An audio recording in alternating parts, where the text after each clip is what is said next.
الرحمن الرحيم والحمد لله رب العالمين صلى الله عليك يا سيدي يا رسول الله صلى الله عليك يا سيدي ويا مولاي يا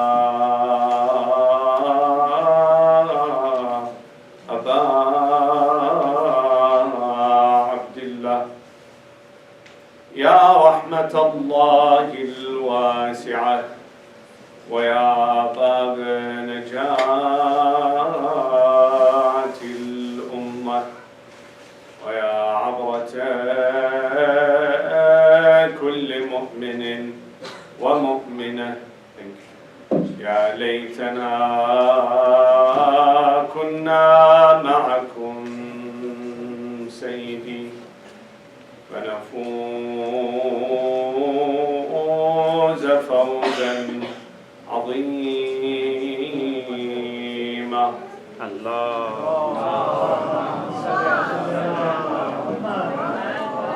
قال تعالى في كتابه الكريم بسم الله الرحمن الرحيم محمد رسول الله والذين معه أشداء على الكفار رحماء بينهم تراهم ركعا سجدا يبتغون فضلا من الله ورضوانا. صلوا على محمد وآل محمد. اللهم صل على محمد وآل محمد. When the Holy Quran speaks about reformation and those who have championed reform, talks about the three categories when you examine the Holy Quran. The first category is the leadership, the leaders or the individuals, those who have stood as a beacon for reform and guidance of people. For example, Ibrahim alayhi salam, the Almighty put so much great weight for Ibrahim. More than 70, 75 of the holy verses in the Quran speak about Ibrahim. One of them says, إِنَّ إِبْرَاهِيمَ كَانَ أُمَّةً قَانِتًا لِلَّهِ حَنِيفًا وَلَمْ يَكُنْ مِنَ الْمُشْرِكِينَ. Ibrahim by himself was an entire nation. In another ayah says, مِلَّةَ أَبِيكُمْ إِبْرَاهِيمَ هُوَ سَمَّاكُمُ الْمُسْلِمِينَ مِنْ قَبْلِ.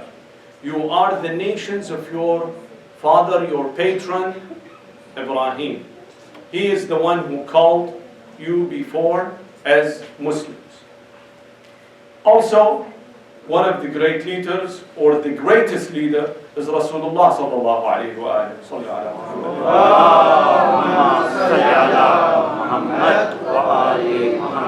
Where the ayah says, هو الذي بعث في الأميين رسولا منهم يتلو عليهم آياته ويزكيهم ويعلمهم الكتاب والحكمة. Again, we are speaking of an individual that the Almighty put so much heavy weight in the Holy Quran to describe as a reformer. Also, the prophets, some selected messengers and prophets, and the imams, as the ayah says, وَجَعَلْنَاهُمْ أَئِمَّةً يَهْدُونَ بِأَمْرِنَا وَأَوْحَيْنَا إِلَيْهِمْ فِعْلَ الْخَيْرَاتِ. So one category that Quran speaks about for those reformers are the individuals, those who reach the level of leadership. The other category is the nations. The Almighty talks about an entire nation. كنتم خير أمة أخرجت للناس تأمرون بالمعروف وتنهون عن المنكر. In another ayah says, وَلْتَكُنْ مِنْكُمْ أُمَّةٌ يَدْعُونَ لِلْخَيْرِ وَيَأْمُرُونَ بِالْمَعْرُوفِ وَيَنْهَوْنَ عَنِ الْمُنكَرِ. Talks about the base, the entire nation. And a third category, Allah subhanahu wa ta'ala talks about a selected group. a group of a few. Let's call them the elite, the distinguished group. There are a few examples. For example, one of them is Ashabul Kahf. The ayah says, أَحَسِبْتَ أَنَّ أَصْحَابَ الْكَهْفِ وَالرَّقِيمِ كَانُوا مِنْ آيَاتِنَا عَجَبًا. In another ayah says, نَحْنُ نَقُصُّ عَلَيْكَ نَبَأَهُمْ بِالْحَقِّ إِنَّهُمْ فِتْيَةٌ آمَنُوا بِرَبِّهِمْ وَزِدْنَاهُمْ هُدًى. They were a bunch of young men. Of course, they were not that young. They were adults that the Almighty gave the title Fitya. Fitya for a strong, vigorous, and young person. So those were in the court of the monarch that was a tyrant and was against the rule of Allah subhanahu wa ta'ala. They revolted against him. Only a bunch of them. Now what's their number? Only the Almighty knows. Some have said 6, some have said 7, some have said 8, but the Almighty says, I have the knowledge. Eventually they were a bunch of a group, a bunch of people that tried to change the entire society and had a great influence on the community. All those 3 groups that I mentioned had a great influence and control over the nations, whether politically, socially, financially, and most importantly, religiously. My focus tonight on the elites, on those distinguished few, especially in particular the companions of Rasulullah sallallahu alayhi wa alihi and the companions of Abi Abdullah and Hussein. At the end, I will do an analogy between the two after your big and loud salawat. Allahumma salli ala Muhammad wa ali Muhammad. In today's politics, brothers and sisters, those a few of the distinguished groups here in this country are called to be the interest groups or the lobbyists, the pressure group. What do? They try to influence the decision in the government. They make sure that whatever decision, whatever legislation comes in this country is something that in their advantage. Therefore, they work very hard to shape up the policy of the nation by influencing the decision makers, like the president, the cabinet member, the congressman, and to those are called the pressure groups. How many of those available right now in Washington, D.C.? The statistics, and this is back in 1987, long time ago. The number says at that time they were 8,400. Now if you multiply them by 2 or 3, still we have not exaggerated. You know, those are professionals whom their job is to influence the decision makers. How do they do that? I have a reason I am mentioning this, brothers and sisters. But if you just bear with me 1 second. What do? They, again, as I said, they want to enact or scrap policies that are not in their advantage, or enact policies and legislation that is in their advantage. How do they do it? First, they gather support in communities. How many members in this community that are eligible for voting? They count them 1 by 1. They turn to be 250. If you remember back in 2000, George Bush bet Al Gore by how many? 535. 535 votes. The President of the United States was decided in this state based on 535 votes. So they collect the numbers, they count the numbers, they make a voting block to vote for a certain candidate. They shore up support for a candidate that listens to them. This is one way. Second, they get interested in volunteering in any candidate that supports them, either by donating their time or money. They help a candidate. They help the campaign. They help the campaign either financially or with manpower. And most importantly, brothers and sisters, when they become an expert, you know, think tank institute, have you heard of those words? Think tank, what is the job of this think tank? There are study groups, study institutes in Washington, D.C. and elsewhere. They get focused on a certain area. When a congressman or a cabinet member or the president himself or a high-ranking official needs an opinion about certain thing, they have it ready-made and they give it to him. That's how they shape up the policy in Washington, D.C. Unfortunately, brothers and sisters, the Muslim community is in the bottom list of those pressure groups. You will see that those pressure groups are from every walk of life. The biggest one and the most important one is the one that lobby for Israel. The pro-Israel lobby.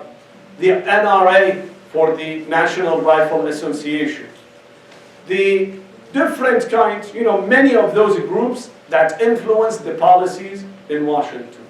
Except, unfortunately, Muslim communities, even if they have something, on a very, very small scale, maybe one or two institute. Unfortunately, some of them have even been blacklisted and been persecuted by the government, and we are left backward.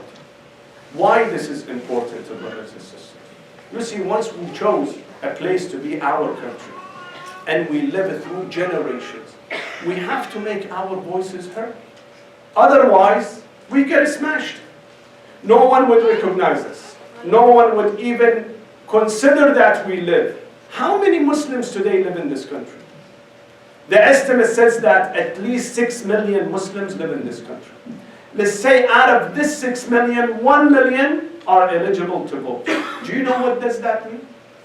How many candidates can come and ask for favor or give favor? But unfortunately, we are totally absent-minded about that. When we see problems, for example, in East and West, in Kashmir, for example, in Palestine, for example, in those areas, where is our pressure group? Where are those think tank institutes that we should have and submit their studies to the politicians, to the congressmen, and tell them the truth about something that is happening? Nowadays, we have a mass persecution in Kashmir. No one knows about it. No one, let me admit it. I myself didn't know the extent and the magnitude of this persecution. Why? Because we don't speak about it. When we don't speak about it, let alone others do not speak about it. Therefore, it's a must, it's a prudent for the young generation, those who are talented, energetic, those who are born. You see, my language is not as yours, those who have been born here. Still, we speak with accent. We don't speak English fluently. But those who are born here and raised here, they belong to this land. They have to, they must. At the same time that they think of going to the medical field and engineering field, they should think of the field of politics. And this is how they're going to preserve the interest and the well-being of our community. صلوا على محمد وآل محمد. اللهم صل على محمد وآل محمد. This elite has multiple roles. One of them is moral authority. We can be a good role model in our morality. When you look at the Muslim community, you see it is one of the most peaceful community in the United States.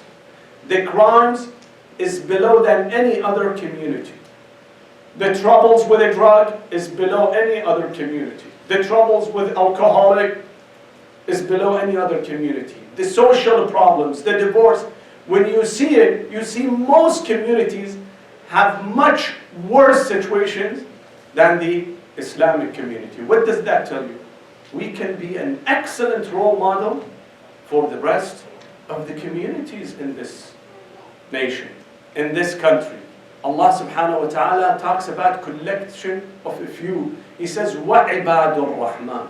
Not all servants of God are considered to be servants. Only handful, a few. وَعِبَادُ الرَّحْمَنِ الَّذِينَ يَمْشُونَ عَلَى الْأَرْضِ هَوْنًا وَإِذَا خَاطَبَهُمُ الْجَاهِلُونَ قَالُوا سَلَامًا.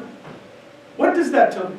If you only some few number, they can be an excellent role model for the entire community. And the studies have shown, when someone owns a company or a president of the company, just being a good role model, walk the walk as he talks the talks, you will see the entire employees of that company and institute follow suit. Why? Because he has become the role model, and he's not above the law. Rather, he is within the law. And that's why you see people, follow him. Another example, the Almighty Allah subhanahu wa ta'ala talks about certain believers. Unfortunately, this is missing in our own countries and nations. He talks about a certain group of believers who says, Ya ayyuha alladhina amanu, O people, the believers, man yartadda minkum an dinihi, whoever renegade, does not follow the path of Islam, فَسَوْفَ يَأْتِ اللَّهُ بِقَوْمٍ يُحِبُّهُمْ وَيُحِبُّونَ. God will replace you with a bunch of people, قوم, a selected, a few, يُحِبُّهُمْ وَيُحِبُّونَ.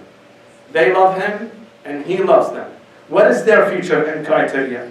أَذِلَّةٍ عَلَى الْمُؤْمِنِينَ أَعِزَّةٍ عَلَى الْكَافِرِينَ. When it comes to internal politics, domestically, with our own brothers and sisters, adilla. Adilla meaning very humble. They listen to. They're very attentive. They show their servanthood. أَعِزَّةٍ عَلَى الْكَافِرِينَ. But when it comes for kafir, for the external enemy, no. They are أَعِزَّة. They show pride and respect. Look at our countries, unfortunately. The governments, I am talking, not the people. People all unfortunately are subordinates to the government. But look at the government leaders. They are adilla with the mushrik, with the enemy, and a'izza on what? On the people who are in their own country. So this is again another lesson. So they can be a great role model in ethics, in morality. The other thing, they can pursue justice. If you remember the first night when we talked about justice, we said that Allah subhanahu wa ta'ala has made the cause of justice is the cause of the entire message of the prophets. As he said, لَقَدْ أَرْسَلْنَا رُسَلَنَا بِالْبَيِّنَاتِ وَأَنزَلْنَا مَعَهُمُ الْكِتَابَ وَالْمِيزَانَ لِيَقُومَ النَّاسُ بِالْقِسْطِ. For one thing, justice, pursuing justice. In the time before the prophethood of Rasulullah sallallahu alayhi wa alayhi, when he was a young man, they formed an alliance, Bani Hashim, under the leadership of Zubayr ibn Abd al-Muttalib. They formed a league called Hilf al-Fudul. What does it do? What did it used to do? It used to support the weak, those who are oppressed. Whoever comes and plunders and ransack a community, they would go and assist that community. They stand with the madloom, with the oppressed. Many of the tribes in Mecca follow suit and join this league, except one tribe, one household that didn't, join and rejected that. And that was Bani Umayyah. Bani Hashim, Bani Taym, many of Quraysh joined this league except Bani Umayyah. Why? Because it was pursuing justice. And between justice and Bani Umayyah, there is a huge, gap between the two. Today, when you look at the world politics, you see certain institutes, certain groups, like the Human Rights Group, Doctors Without Borders, Salvation Army. Those are the ones who have been coming, pioneering and seeking justice. Again, when you look carefully, you see none of those are, unfortunately, from Islamic countries. We are so backward in these socially responsible and advocacy group that push the human rights and advocate the human rights. So these are a few examples that I wanted to entertain with you. Let's go back again to the topic at the beginning. as I said, my topic was about the Sahaba of the Prophet, peace be upon him, the companions, and at the end I want to compare them with the companions of Imam Hussein. Sallu ala Muhammadin wa ali Muhammad. Allahumma salli ala Muhammad wa ali Muhammad. The Almighty in this ayah that I recited, it says Muhammadur Rasulullah sallallahu alayhi wa alihi وَالَّذِينَ مَعَهُ أَشِدَّاءُ عَلَى الْكُفَّارِ رُحَمَاءُ بَيْنَهُم. Those collection of a few who were with the Prophet. First of all, God does not use the word Sahaba. Use those who were with the Prophet. Now, what does that mean, who were with the Prophet? Let's leave it for another topic. But it says those who were the ones who have fought with the Prophet in his favor, always were with him, assisted him. When he was alone, they supported him, they defended him. He took refuge in their place. They were the one who spearheaded his message. They are the ones who conveyed his message to the entire world. They were the ones who dispersed the knowledge and the message of Islam.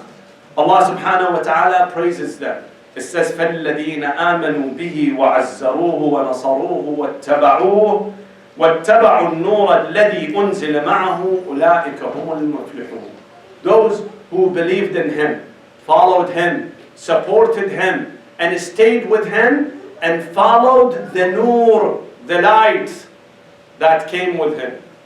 Now some ulama says the light that came with him, meaning Ali ibn Abi Talib alayhi salam. So they had to follow Ali ibn Abi Talib. But let's stress this one aside. It means that those who stayed with him from beginning until the end, God the Almighty Allah says, أُولَٰئِكَ هُمُ الْمُفْلِحُونَ. Those are the ones who will be victorious and successful. In another ayah, at the time that again the Prophet was alone by himself, and then he left Mecca, went to Medina, there were only handful of those who left Mecca and joined him that are called Muhajirin, and those who were in Medina and supported him, the Ansar. Again the Almighty says, وَالسَّابِقُونَ الْأَوَّلُونَ مِنَ الْمُهَاجِرِينَ وَالْأَنصَارِ وَالَّذِينَ اتَّبَعُوهُمْ بِإِحْسَانٍ رَضِيَ اللَّهُ عَنْهُمْ وَرَضُوا عَنْهُ وَأَعَدَّ لَهُمْ جَنَّاتٍ تَجْرِي تَحْتَهَا الْأَنْهَارِ. God promises that I am satisfied with them and they are satisfied with me. And I have, allocated Eden, paradise for them. So these are a few words of narrations about to praise the companions of Rasulullah sallallahu alaihi wasallam. Of course, it's a greater privilege to be with the Prophet. The closer I am to the Prophet, the more holiness I will get from him. The better I will be situated. This is given for fact. For example, the wives of the Prophet, the Almighty tells them that you are not just like any other wives. You are the wives of the Prophet. If you do bad, your punishment will be doubled. And if you do good, your reward will be doubled. وَمَنْ يَقْنُتْ مِنْكُنَّ لِلَّهِ وَرَسُولِهِ وَتَعْمَلْ صَالِحًا نُؤْتِهَا أَجْرَهَا مَرَّتَيْنِ. We will give her twice the reward. Why? Because of the proximity to the Prophet. And the same reason, if I am a companion of the Prophet, meaning I am very close to the Prophet, I have very small proximity to the Prophet, therefore I will gain respect, prestige, and holiness. This is in default case. Therefore, certain group came and argued. They said, okay, those are the companions of the Prophet. They always have been with him. They gain sanctity with him. And the Prophet himself knows how to choose his friends and his companions. You would expect any ordinary mu'min not to associate himself with bad people, to associate himself with the good ones, let alone the Prophet. Definitely the Prophet always will choose the ones who are best. Therefore, this is the conclusion. Therefore, we should consider that all the companions of the Prophet are considered to be just, adil, pious, nice, and all will be, inshallah, going to the heavens. And there is no problem to say, radiyallahu anhu. This is the argument. I want to talk about this argument. The question, define to me, what is a Sahaba? What is the companion of the Prophet? Who is considered to be a companion and who is not a companion? Again, this is according to the writings of the scholars of Islam, not Ahlul Bayt. On the other side, how do they describe the companion? What do they say? They say, كُلُّ مَنْ رَأَى رَسُولِ اللَّهِ, whoever have seen the Prophet, even for a single time. وَأَدْرَكَ الْحُلُمْ, he was mature, above 15. فَأَسْلَمْ, he was Muslim, and saw the Prophet one time, and became Muslim. فَهُوَ مِمَّنْ صَحِبَ رَسُولِ اللَّهِ. This man has become the companion of the Prophet, even if he stays with the Prophet 1 hour. 1 hour, this person is considered to be Sahaba. And those are all just, nice, pious, and they will all go to heaven. This is the argument. When we look at the history, brothers and sisters, we see that at the beginning, at the advent of message of the Prophet, there were only, few numbers of them. Maybe about 100, 150, until the Prophet went to Medina and established his society in the Medina and his state in Medina. Then at the time of Fath, when he liberated Mecca, the entire Arabian Peninsula became Muslims. And many of them saw the Prophet. So the Prophet used to stop in the villages, in the towns, in the road. In Mecca, more than 150,000 came gathered on that year of Hajjat al-Wada, and they performed Hajj with the Prophet. Should all of those be considered to be Sahaba? Because they all have seen the Prophet.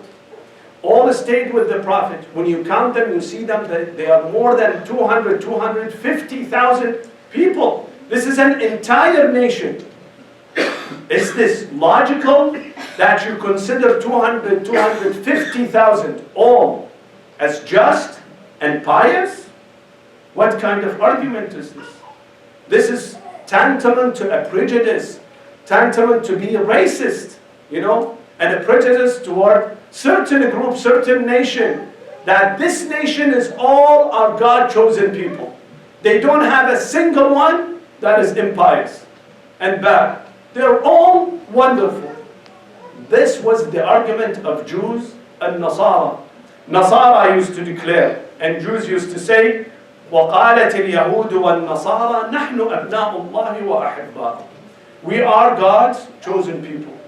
So what's the difference between us, that we follow the Prophet, and them that they declare that they are God's chosen people? Here the Almighty, when He mentions this in the Holy Quran, He's scolding them. He said that this is a wrong argument that they declare themselves to be God's chosen people. This is number one. Second, even according to Quranic citations, there are a bunch of them that turn to be hypocrite, turn to be immoral, fasiq, lecherous. Some of them were indecent. What would you do with those? Here is one ayah. The Almighty says, وَمِنْ أَهْلِ الْمَدِينَةِ مَرَدُوا عَلَى النِّفَاقِ لَا تَعْلَمُهُمْ نَحْنُ نَعْلَمُهُمْ. Among the people of Medina who have seen you, have came to your masjid and did your prayers behind you, some of them, they are living on nifaq. They are hypocrites. What would you call those people? You still call them they are just, adil, and pious? Another one, sometimes an entire verse comes to scold and denigrate one person who happens to be the companion of the Prophet. يَا أَيُّهَا الَّذِينَ آمَنُوا إِنْ جَاءَكُمْ فَاسِقٌ فَتَبَيَّنُوا أَن تُصِيبُوا قَوْمًا بِجَهَالَةٍ. Be careful. There is a fasiq among you who can get you a wrong piece of news. Don't follow him. Who's that fasiq? All the mufassirin, all the scholars say this man was Al-Walid ibn Uqba. He was one of the companions, who was the half-brother of the third Khalifa, Uthman ibn Affan. He came and lied to Muslims. Allah subhanahu wa ta'ala denigrates him in this ayah. Should we consider him that, he's pious? A third argument, when we say that the Prophet chose his people, he didn't choose the Sahaba. Yes, maybe he had a close circle of Sahaba that he chose, obviously. But the entire Sahaba, it's impossible. The role of the Prophet is to propagate for Islam and ask people to enter Islam. He will ask more and more of people to come and be Muslim. Whoever comes and becomes Muslim and declares the Shahada and see the Prophet is considered to be chosen by the Prophet? No, it is not chosen the Prophet. In fact, the Almighty give us another example. The Prophet Musa, he said that the Prophet Musa, he himself chose 70 people as his companions. Yet, they all turned to be infidels. They all turned to be apostates. Here is according to the ayat. It says, وَاخْتَارَ مُوسَى قَوْمَهُ سَبْعِينَ رَجُلًا لِمِيقَاتِهِ. He had selected 70 people from his own people. When God asked him, choose the best among your own people, he went and chose 70 people. Then once he chose them, and he took them, to Mount Sinai, they all stood in front of him and told him, Ya Musa, show us your Lord. We want to see him by our eyes. وَإِذْ قُلْتُمْ يَا مُوسَى لَن نُؤْمِنَ لَكَ حَتَّى نَرَى اللَّهَ جَهْرًا. We don't even believe in you until we see God in our eyes. فَأَخَذَتْكُمُ الصَّاعِقَةُ وَأَنْتُمْ تَنْظُرُونَ. Then Allah subhanahu wa ta'ala sends a thunder on them and killed them all. That was all selection of Musa alayhi salam. Let alone a prophet that didn't select anyone. Therefore, being a companion of the Prophet doesn't mean that he has selected them. Anyway, these were the arguments. But the question, why this theory that every companion of the Prophet is considered to be just and pious and will enter Jannah, why it has been raised? And what time it has been raised? First of all, brothers and sisters, when you look at history, you see all of these concepts and these theories were raised during the time of Muawiyah. Muawiyah championed these kind of theories for very well reasons. I will touch upon a few of them and inshallah we will finish. Number one is to vindicate himself, his father, and those who stood in front of Rasulullah sallallahu alaihi wasallam. They were a bunch of people in Quraysh. Until last minute, they were fighting against the Prophet. And all of a sudden, they changed. Even some of them have been expelled by the Prophet. Hakam and Marwan ibn al-Hakam and some others, the Prophet asked them to be taken out of Medina. He didn't even receive them. He asked them out. Now, Muawiyah came to power. They are his relatives. He himself was fighting the Prophet in Uhud and in Badr and all those wars and battles. He was against the Prophet. How he would justify his position now that he became the Khalifa of Rasulullah sallallahu alaihi wasallam? He needs something to endorse him. Therefore, they came up with this theory that the Sahaba are all good. Forget about their past. Now God has forgiven them and they're all going into the heavens.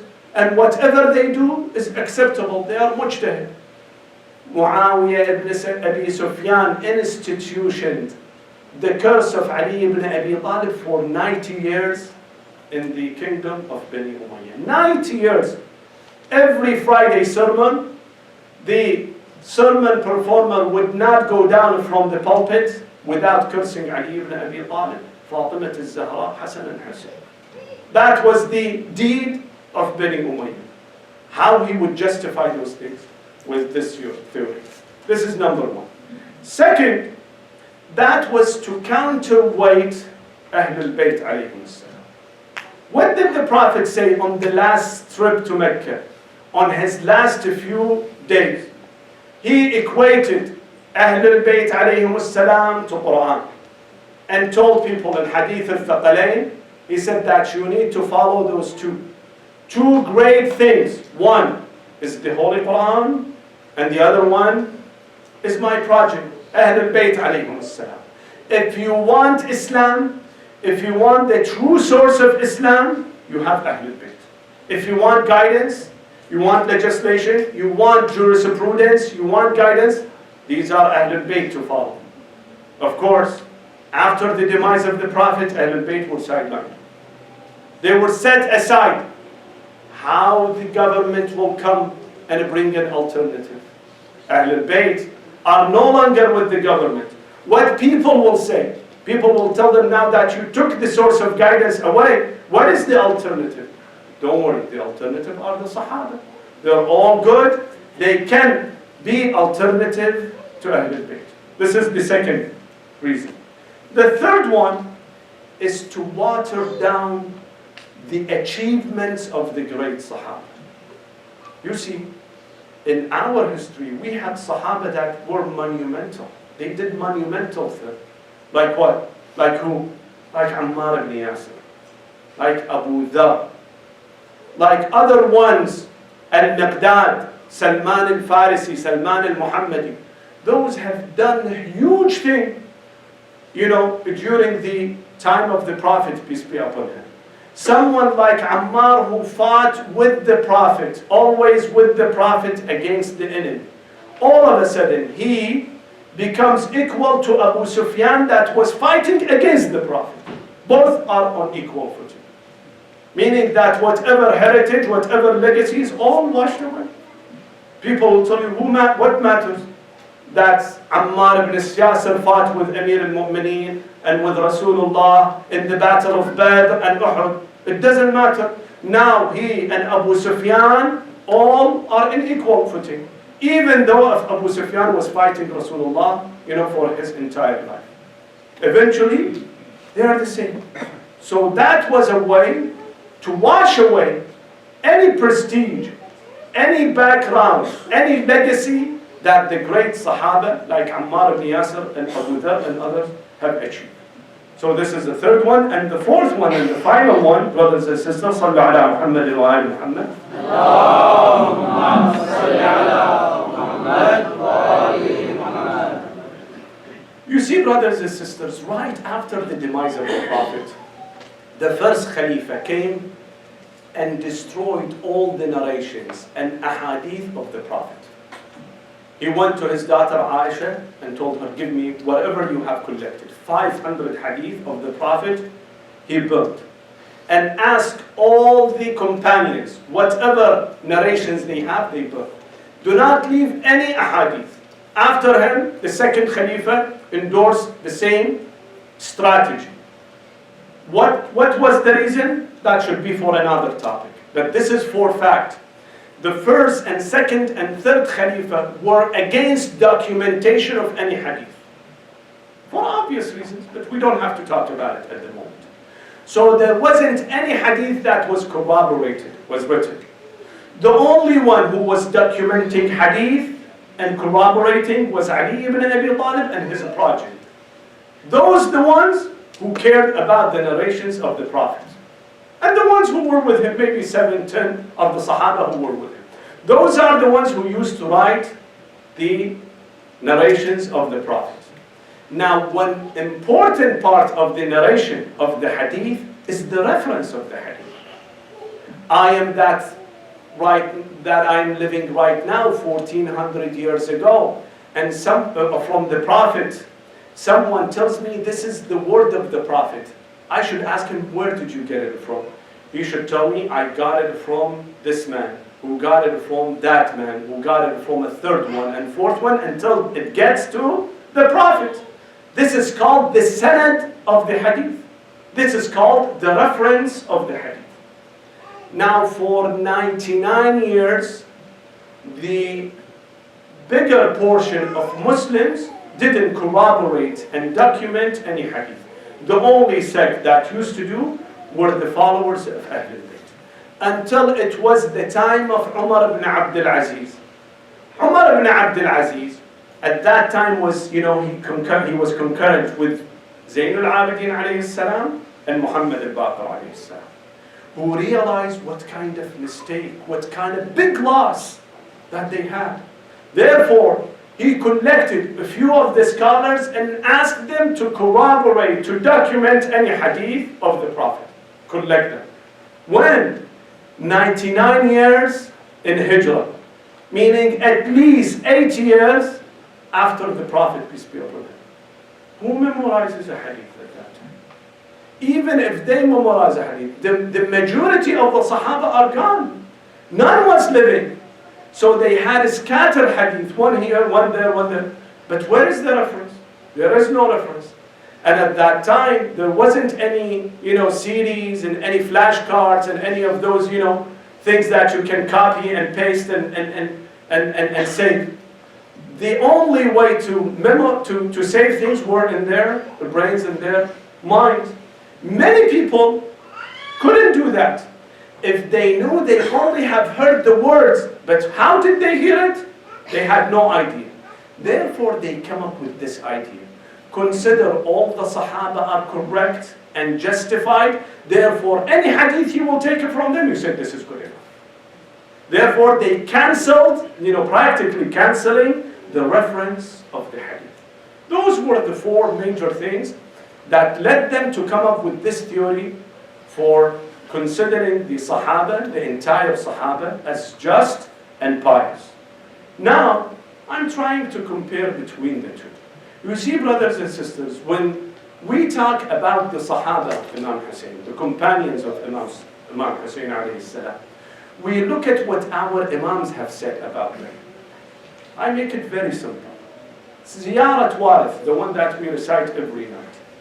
After the ziyarah of Imam Hussein and ziyarah of Ali ibn al-Hussein, it has the ziyarah of the companions of the Imam. Who said this? Who was the one who articulated this? Was Al-Imam al-Baqir and Al-Imam al-Sadiq. Two great Imams in our, sect. And they are infallible. Look how the Imam praises the companions of Imam Hussein. He says, Assalamu alaykum ya ansar dinillah. You are the helpers of the religion of Allah. Assalamu alaykum ya ansar rasulillah. You are the ones who assisted the Prophet. Assalamu alaykum ya ansar amir al-mu'mineen. Assalamu alaykum ya ansar Fatimat al-Zahra. Mentions one by one of those noble personalities of the pension of the five infallibles, that those companions of Rasulullah, of Imam Hussein, were all assisting the Prophet and his progeny. Then he says something amazing. He says, بِأَبِي أَنْتُمْ وَأُمِّي. What does بِأَبِي أَنْتُمْ وَأُمِّي mean? Meaning that my father and my mother in your sacrifice. Be your sacrificial. This is how Imam al-Sadiq alayhi salam praised it. If you wait 2 minutes, Abu Ayyub, I'm sorry, I'm just going to finish. I need to look at my apologies. صلى على محمد وآل محمد.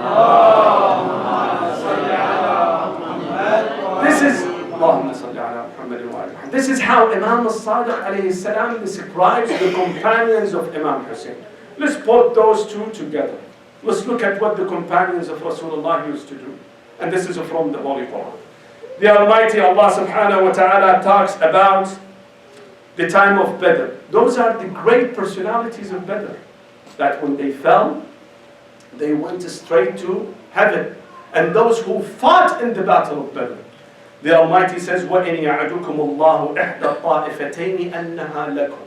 God given you two choices. One was the caravan of Abu Sufyan that you will confiscate and take.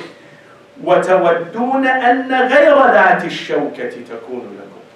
God gave them two choices. One, to fight the mushrikeen, and the other one to confiscate the caravan of Abu Sufyan. Which one they wanted, the Muslims? They wanted the caravan of Abu Sufyan. They didn't want to fight. They were even so afraid of fighting. Again, this is in the words of Allah subhanahu wa ta'ala. Look what he says. كما أخرجك ربك من بيتك بالحق وإن فريقا من المؤمنين لكارهون. They were against going out and fight. They didn't want to fight. They wanted to stay. يجادلونك في الحق. They were arguing with you. بعدما تبين.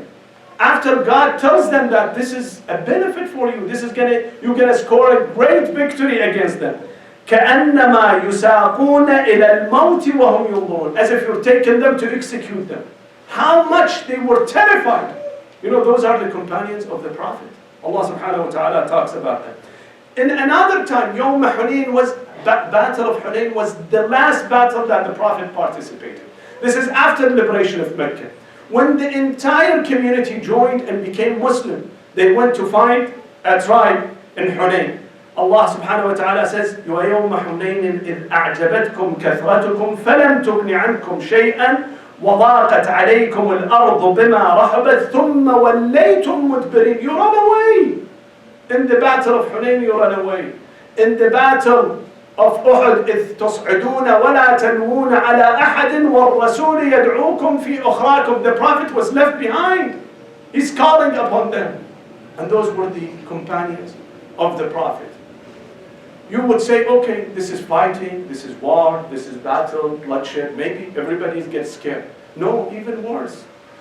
The Prophet is standing in the masjid and giving sermons, giving advice. All of a sudden, a caravan passes by. They abandon the Prophet and they go toward this caravan. It says, وَإِذَا رَأَوْا تِجَارَةً أَوْ لَهْوًا انفَضُّوا إِلَيْهَا وَتَرَكُوكَ قَائِمًا. You're left by yourself, giving a ceremony, giving a sermon by yourself, while they abandoned you and went to the caravan to take some booties and bounties and things like that.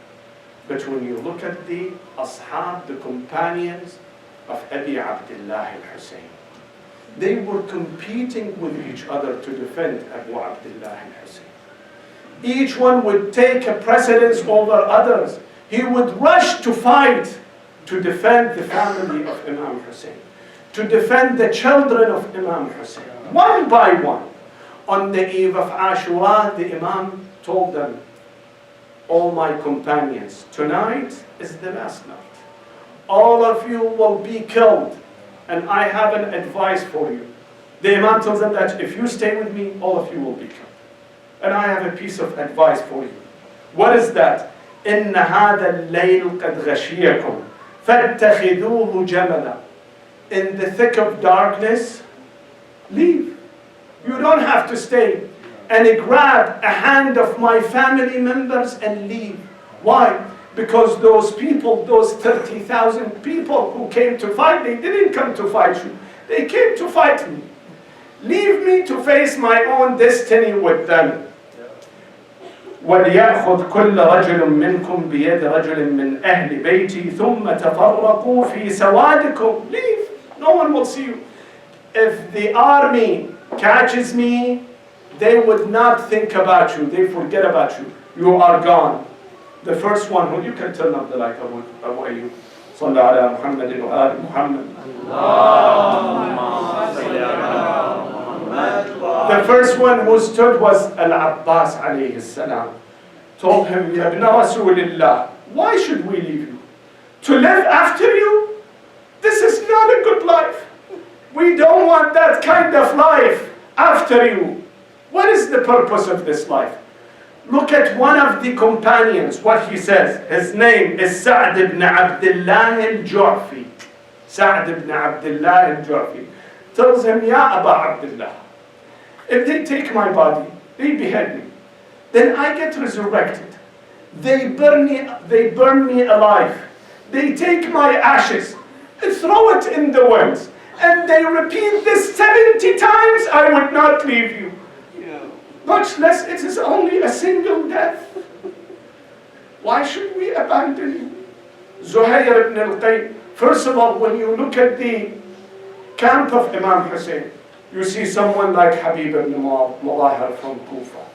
You see someone like Zuhair ibn al-Qayn. Zuhair ibn al-Qayn used to be called Uthmani. He was a close confidant of the third Khalifa, and he changed course. Hurr ibn Yazid al-Riyahi, he was an officer in Bani Umayyah's army. Wahab ibn ibn Habbab al-Kalbi, a Christian man with his wife, passes by.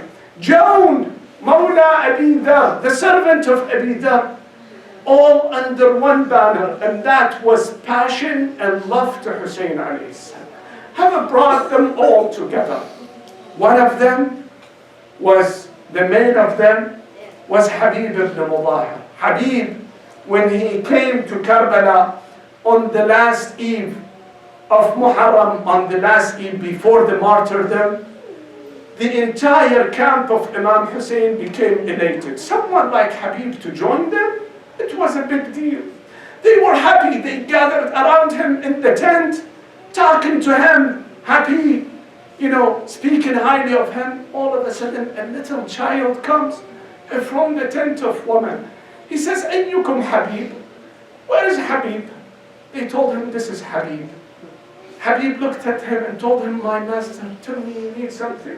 He said, are you Habib? He said, yes. He said, my aunt Zainab sends her salam to you and tells you, لا تقصر في نصرة أبي عبد الله الحسين. Fight on behalf of Imam Hussein. Habib grabs some sands and throws on his head, and says, woman Habib, that Zainab sends her salam to him. Who am I that someone like Zainab sends my salam? Another one is called Wahab ibn Habbab al-Kalbi. Wahab was a Christian man, and he was a newlywed person. He passes by the land of Karbala and overheard that Imam Hussein, the grandson of Rasulullah, has been surrendered by the enemy. He joins the battle on the day of Ashura. When he wanted, his wife and his mom. His mom comes and tells him, Ya Wahab, you're sitting and Imam Hussein is fighting? I would not be happy with you if you do not go and wife. His wife grabs him and tells him, Wahab, didn't you promise that we live together and die together? You're abandoning me, you're leaving me. He goes and fights for a while, comes back again and tells his mom, Ummah, araditi anni, are you satisfied? She says, no, I'm not satisfied until I see that your blood is mixed with the blood of household of Hussein. His wife grabs him, begs him not to go. But he goes back to the fighting. All of a sudden he hears the voice of his wife behind him. She said, Ya Wahab, abi anta wa ummi qatil dun al-tayyibin. Fight! Wahab, fight! He stops her. Tell her, you have been asking not to fight. What happened to you? You changed your mind. She said, Ya Wahab, la talumni. Inna wa'iyat al-Hussein qata'atni awqaqalni. I saw Imam Hussein is screaming. It decapitated the cords of my heart. What did you hear of him? She said, I saw him standing in the front of the tent and saying, Ana hal min nasirin yansuruna, Ana hal min mu'inin yu'inuna. Fight, oh Wahab. At that time, someone hit him on his head. He fell on the ground. She came, she was wiping the blood. Another one came and hit her, and both of them died right on the spot. لا حول ولا قوة إلا بالله العلي العظيم. إنا لله وإنا إليه راجعون. السلام عليك يا أبا عبد الله وعلى الأرواح التي حلت بفنائك وأناخت برحلك. عليكم مني جميعا سلام الله أبدا ما بقيت وبقي الليل والنهار، ولا جعله الله آخر العهد مني لزيارتكم. السلام على الحسين وعلى علي بن الحسين وعلى أولاد الحسين وعلى أصحاب الحسين ورحمة الله وبركاته.